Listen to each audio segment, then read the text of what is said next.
Hello friends, welcome back to my channel.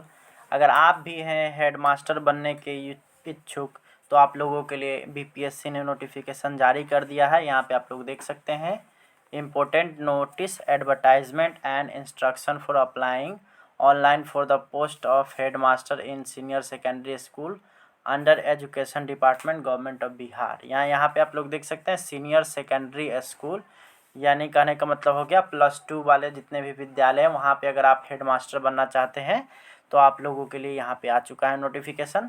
तो क्या क्या इसमें करना है, कौन कौन सी चीज़ें आपको इसमें लगने वाली है, क्या क्या इसमें योग्यता होने वाली है और आरक्षण के लिए क्या सभी सुविधा दी गई है, वो सारे की सारे मैं इसमें बताने वाला हूँ। अगर आप इस चैनल पर नए हैं तो इसको ज़रूर से ज़रूर सब्सक्राइब कर लें और यह वीडियो अगर आपको अच्छा लगे तो इसको ज़रूर लाइक कर दें। चलिए स्टार्ट करेंगे हम लोग वीडियो और देखना स्टार्ट करेंगे क्या नोटिफिकेशन में आया है। यहाँ पे आप लोग देख सकते हैं, ये है नोटिफिकेशन को मैंने जब डाउनलोड किया तो ये आ गया। यहाँ पे आप लोग देख सकते हैं, यहाँ पे आप लोग यहाँ पे जो लिखा हुआ है ये यहाँ पे अनारक्षित वर्ग यानी जनरल वर्ग के लिए 2571 सीट दिया गया है और 35% जिसमें महिला को सम्मिलित किया गया तो 903 यहाँ पे आपका बच रहा है। उसके बाद आर्थिक रूप से कमजोर वर्ग यानी ईडब्ल्यूएस के लिए 639 पद आए हैं और अनुसूचित जाति के लिए 1027 पद, अनुसूचित जनजाति के लिए 66 पद, अत्यंत पिछड़ा के लिए 1157, पिछड़ा वर्ग के लिए 769 और पिछड़े वर्ग की महिलाओं के लिए 192 पद आए हैं, जिसमें से अगर टोटल इसका देखा जाए तो 6421 पद है यहाँ पे जिसमें आप लोग अप्लाई कर सकते हैं। नीचे की तरफ हम लोग आएंगे तो यहाँ पे है दृष्टि बाधित के लिए भी है 67 पद, उसके बाद मूक बधिर के लिए भी है 65, उसके बाद दिव्यांग अस्थि के लिए है 63 और मनोविकार या बहुदिव्यांग के लिए भी है 62 यहाँ पे पद दिए गए हैं। तो वेतनमान आपका यहाँ पे अगर देखिएगा, अगर पेमेंट की अगर बात करें तो 35,000 रुपया के आसपास आप लोग का दिया जाएगा। शैक्षणिक योग्यता या अनिवार्य अर्हता क्या होनी चाहिए? सबसे पहले तो वो भारत का नागरिक हो तथा बिहार राज्य का निवासी हो। यहाँ पे देख सकते हैं, अगर आप बिहार राज्य के बाहर हैं तो आप लोग इसमें अप्लाई नहीं कर सकते हैं। दूसरा इसका यहाँ जो टॉपिक है, इसका जो दूसरा पॉइंट है वो है मान्यता प्राप्त विश्वविद्यालय से कम 50% अंकों के साथ स्नातकोत्तर उत्तीर्ण हो, यानी कि MA पास होना चाहिए। याद रख लीजिएगा, यहाँ पे स्नातकोत्तर मीन्स MA। अनुसूचित जाति या अनुसूचित जनजाति, अत्यंत पिछड़ा वर्ग या दिव्यांग या महिला एवं आर्थिक रूप से कमजोर वर्ग के न्यूनतम निर्धारित अंक में 5% की छूट दी जाएगी। जितना भी परसेंट होगा उसमें 5% की छूट यहाँ प्रदान की जाएगी। आगे देखेंगे तो यहाँ है मान्यता प्राप्त संस्था से BEd या BAed या BSc एड उत्तीर्ण होने चाहिए। और उसके बाद फिर है एक और है इसमें जुड़ा हुआ 2012 या उसके बाद नियुक्त शिक्षक हेतु शिक्षक पात्रता परीक्षा उत्तीर्ण होना अनिवार्य है। यहाँ पे ये हो गया।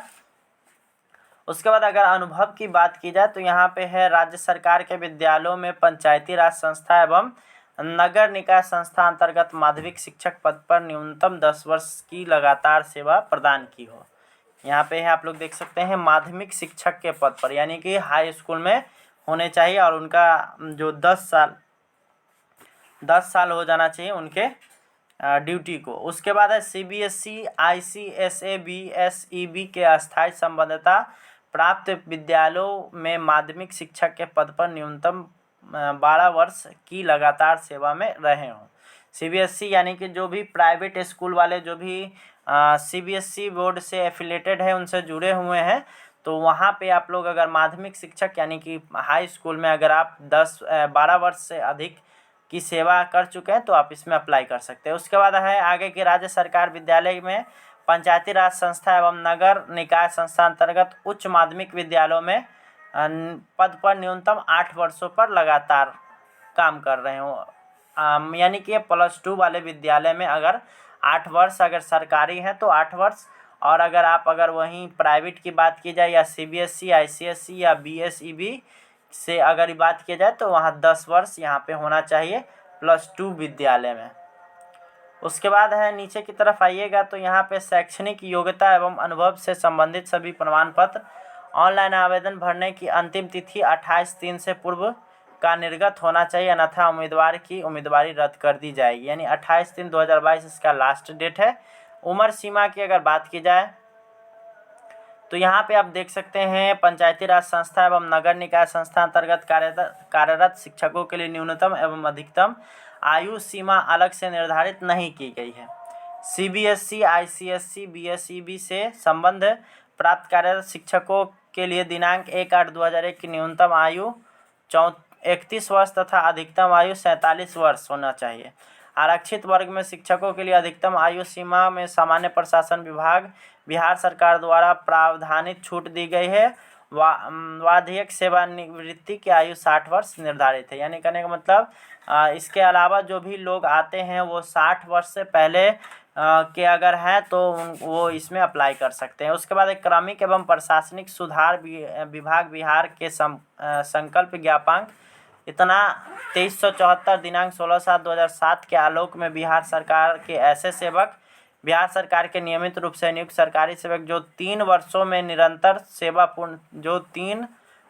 निरंतर सेवा पूर्ण कर चुके हैं को उच्चतर वेतनमान की सेवा या संवर्ग में जाने के लिए अधिकतम आयु की सीमा में 5 वर्ष की छूट अनुमान्य है। यानी कि अगर आप सरकारी पद पर है तो 5 वर्ष की छूट मिलेगी।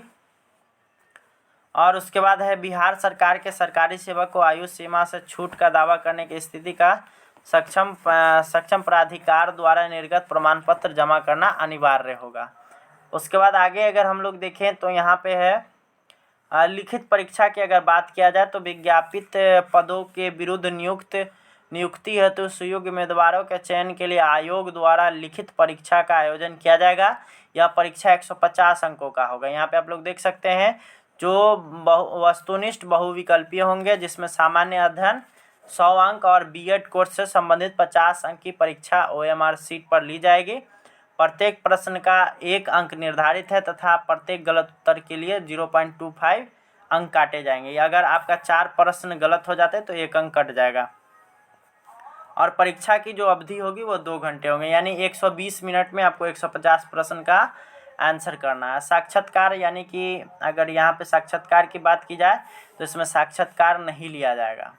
उसके बाद आगे हम लोग देखेंगे तो यहाँ वेबसाइट पर इसकी जानकारी दी गई है जो कि मैं आप लोगों को अगले वीडियो में बताऊंगा अगर आप लोग का रिक्वेस्ट आता है तो। अगले यहाँ पे देखेंगे आरक्षण की अगर बात की जाए तो यहाँ पे ऑनलाइन आवेदन पत्र में इंगित कॉलम में आरक्षण का दावा नहीं करने पर आरक्षण का लाभ नहीं दिया जाएगा। इसलिए आप लोग वहाँ पे अच्छे ढंग से अपना जो भी होगा दावा वहाँ ठीक से कर लेंगे। उसके बाद अनुसूचित जाति एवं जनजाति उम्मीदवारों को निम्नलिखित प्रमाण पत्र जमा करना होगा। यानी SC और ST वाले को जाति प्रमाण पत्र और अस्थायी निवास प्रमाण पत्र वहाँ पे डालना पड़ेगा। और अगर पिछड़ी और अत्यंत पिछड़ी उम्मीदवारों की बात किया जाए तो प्रमाण पत्र जमा करना अनिवार्य उनके लिए भी होगा। उसके बाद है आरक्षण का दावा करने वाली विवाहित महिलाओं का जाति रहित प्रमाण पत्र उनके पिता के नाम एवं पता से निर्गत होना चाहिए, न कि उनके पति के नाम से। ये इम्पोर्टेंट है, यहाँ पे आप लोग ये देख सकते हैं बड़े अक्षरों में लिखा हुआ है। उसके बाद है आरक्षित कोटि के उम्मीदवार अपने जाति के अनुरूप पूर्ण रूप से संतुष्ट होने के पश्चात ही आरक्षित कोटि का अंकन ऑनलाइन आवेदन के संबंधित कॉलम में करेंगे एवं ऑनलाइन आवेदन भरते समय उनके पास आरक्षण कोटि के अनुरूप सक्षम प्राधिकार से निर्गत प्रमाण पत्र उपलब्ध होना होगा। यहाँ पे आप लोग देख सकते हैं यहाँ पे दिया हुआ है किसके लिए कौन सा कोड लगेगा। आगे हम लोग देखेंगे नीचे की तरफ थोड़ा चलेंगे तो यहाँ पे आप लोग देख सकते हैं यहाँ पे नोट में क्या क्या चीज़ दिया गया है। निर्गत निम्नलिखित प्रमाण पत्रों की आवश्यकता होगी। तो सबसे पहले मैट्रिक का प्रमाण पत्र चाहिए, अंक प्रमाण पत्र जिसमें जन्म तिथि का साक्ष्य होना चाहिए। उसके बाद विज्ञापन की कंडिका 3 शैक्षणिक योग्यता के अनुरूप सक्षम प्राधिकार के द्वारा निर्गत प्रमाण पत्र होना चाहिए। उसके बाद शैक्षिक योग्यता के अनुरूप अंक पत्र होना चाहिए। उसके बाद अनुरूप सक्षम प्राधिकार द्वारा निर्गत अनुभव प्रमाण पत्र होना चाहिए। पिछड़ा वर्ग या अत्यंत पिछड़ा वर्ग के उम्मीदवारों के लिए क्रीमी लेयर रहित प्रमाण पत्र, महिला उम्मीदवारों के लिए पिता के नाम एवं पता से निर्गत होना चाहिए। और अगला देखें तो पिछड़ा वर्ग और अत्यंत पिछड़ा वर्ग के उम्मीदवारों के लिए क्रीमी लेयर रहित घोषणा पत्र 1 वर्षों के पूर्व का होना चाहिए। 1 वर्ष से अधिक का नहीं होना चाहिए। आगे हम लोग देखेंगे तो यहाँ पे अनुसूचित जाति जनजाति के लिए आप लोग यहाँ से देख सकते हैं, यहाँ पे पूरा अच्छे ढंग से। और उसके बाद लास्ट में आप लोग को पहचान पत्र होना चाहिए और एक 4 फोटो आप लोग के पास होना चाहिए जो कि उसमें लगे। अब बात कर लेते हैं पैसे की, कितना पैसा लगेगा। तो सबसे पहले सामान्य अभ्यर्थियों के लिए 750 रुपये लगेंगे और केवल बिहार राज्य के अनुसूचित जाति या जनजाति के लिए 200 रुपये, बिहार राज्य के अस्थायी निवासी सभी आरक्षित अनारक्षित महिलाओं के लिए 200 रुपये, दिव्यांग अभ्यर्थियों के लिए 200 रुपये। यहाँ पे इस तरह से इसमें चार्ज लगने वाले हैं। और चार्ज जो है आप लोग को ऑनलाइन द्वारा ही लिया जाएगा। उसके बाद यहाँ पे आप लोग देख सकते हैं आयोग कार्यालय में स्पीड पोस्ट यानी बंदी डाक से आवेदन की हार्ड कॉपी भेजने की आवश्यकता नहीं है, यानी कि आप लोग को सिर्फ ऑनलाइन कर देना है, बाकी उसके बाद निश्चिंत हो जाना है। पेमेंट भी आपका ऑनलाइन ही करना है, किसी भी तरह का और भी दूसरा ढंग नहीं है। यही था आप लोगों के लिए यह पूरा नोटिफिकेशन और इसका विस्तार, इसका सार, जो भी इसको कह लीजिए। तो यही था आप लोग का। आप लोग इसको बीपीएससी के वेबसाइट पर जाकर के इसको भर सकते हैं। अगर आप लोग का कमेंट आता है तो मैं आप लोगों के लिए ये वीडियो भी लेकर के आऊँगा कि किस तरह से फॉर्म को भरा जाए। Thanks for watching. मिलते हैं नेक्स्ट वीडियो में। Bye bye.